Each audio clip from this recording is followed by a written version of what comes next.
Hello, my name is Billy Sanford, and today I will be discussing William Dampier and what he did in the late 17th century and how it's important to us today and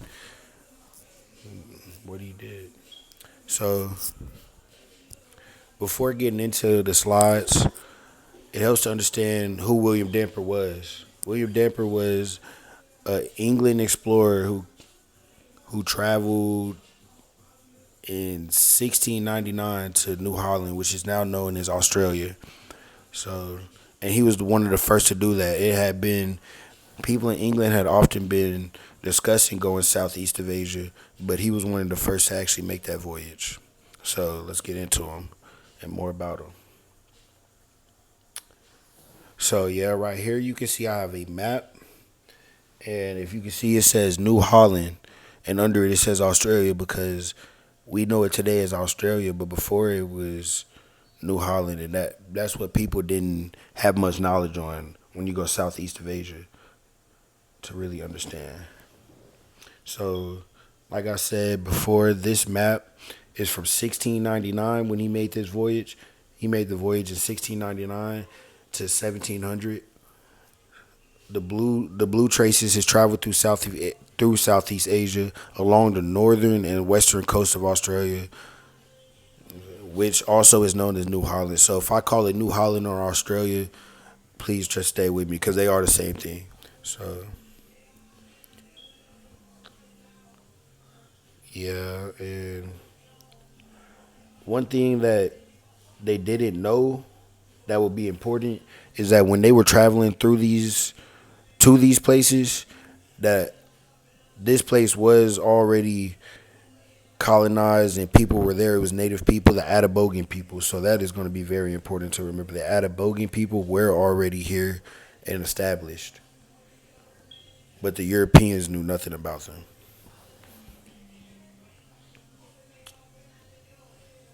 Yeah. So moving on. Who was William Dampier? Before you can get into what he did, you must know who he was. So what I have to say about William Dampier, he was born in 1651 and he died in 1715. He explored during a time when Britain was expanding globally.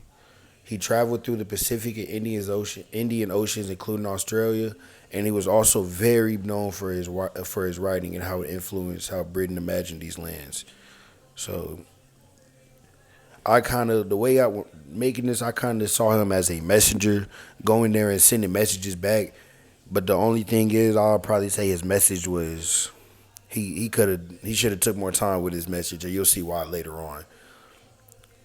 But yeah, this is who he was. He was a explorer that was born in 1651 in England, so a British explorer.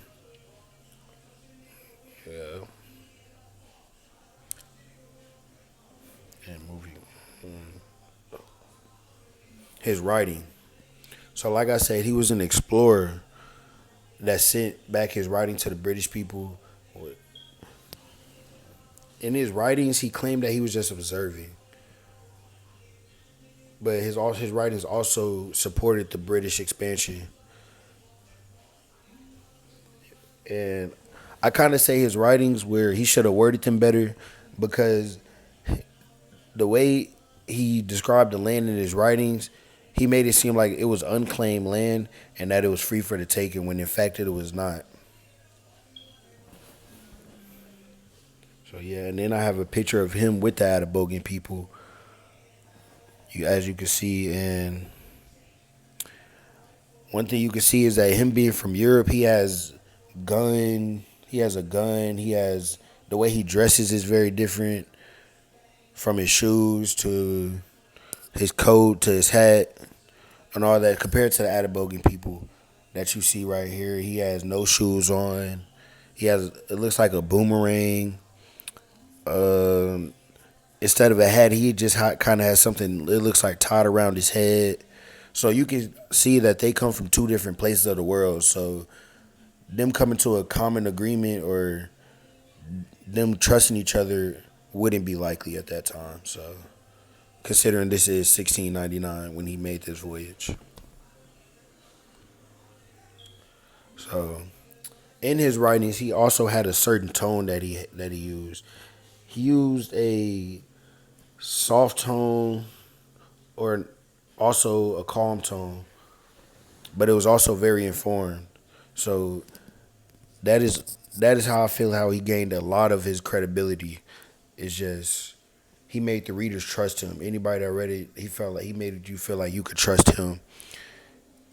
He focused on things that the colonists needed.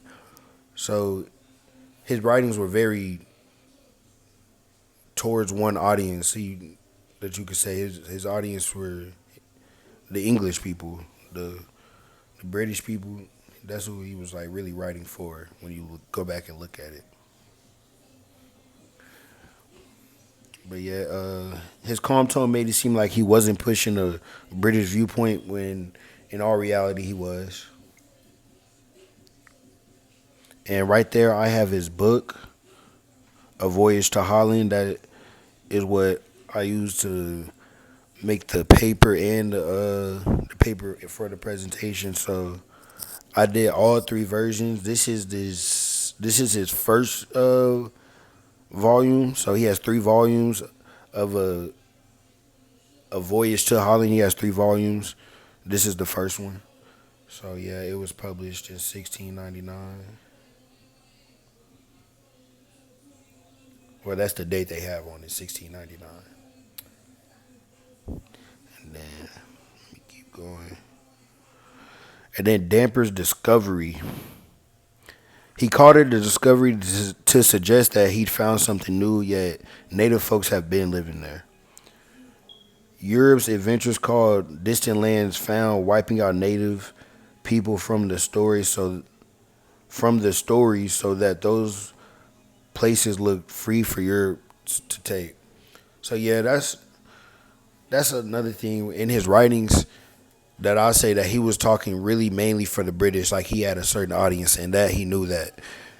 Just because the word discovery does make it seem like you found it and nobody else is there, that you discovered it, and when in all reality, it was not his discovery.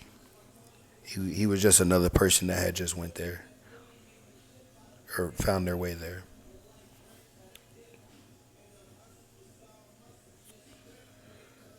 So, and yeah, him saying discovery also almost made it seem like it was acceptable to take their land in 1699 when it was never a discovery in the first place. And when you look at his writings, his portrayal of indigenous people were not good in any sort of the sense anyway.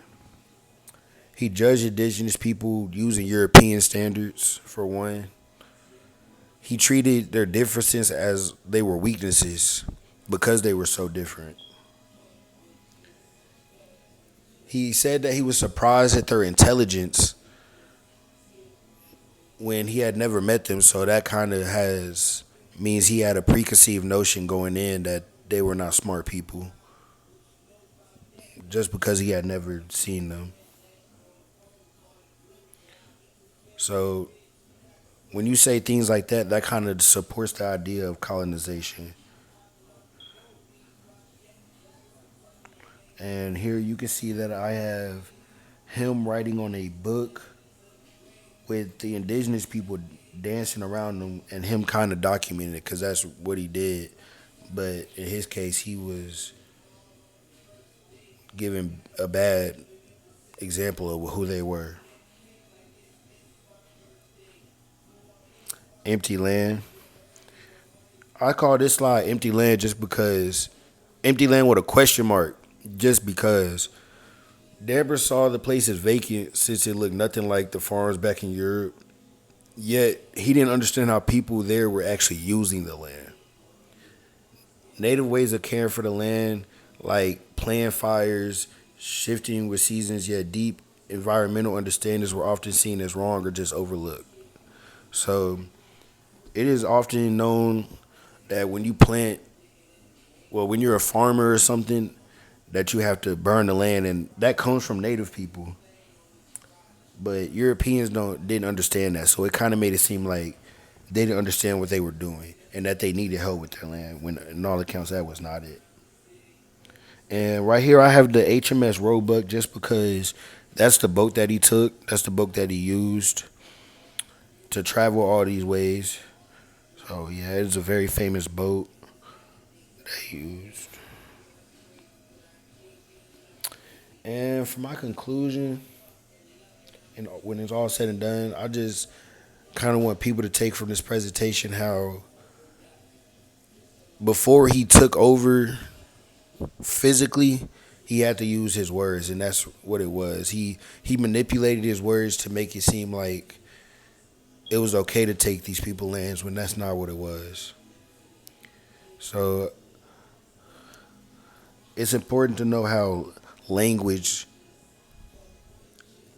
the language that he used, doesn't justify what he did, but it to the British people that he wrote to, it did. He made it seem like the land was not used, and the people that were using it weren't educated enough to use it, and it would be better if the Europeans came and just helped. But in all reality, that's not what it was. And yeah, so the things that I would want you to take from watching this video is how things always aren't as they seem, especially from somebody colonizing. You should always go back and do your research on what was there before, because the Atabogi people aren't a group of people that many people speak of often, and you could say this is a reason why. So yeah, thank you for watching the video with me, and I hope you learned a lot.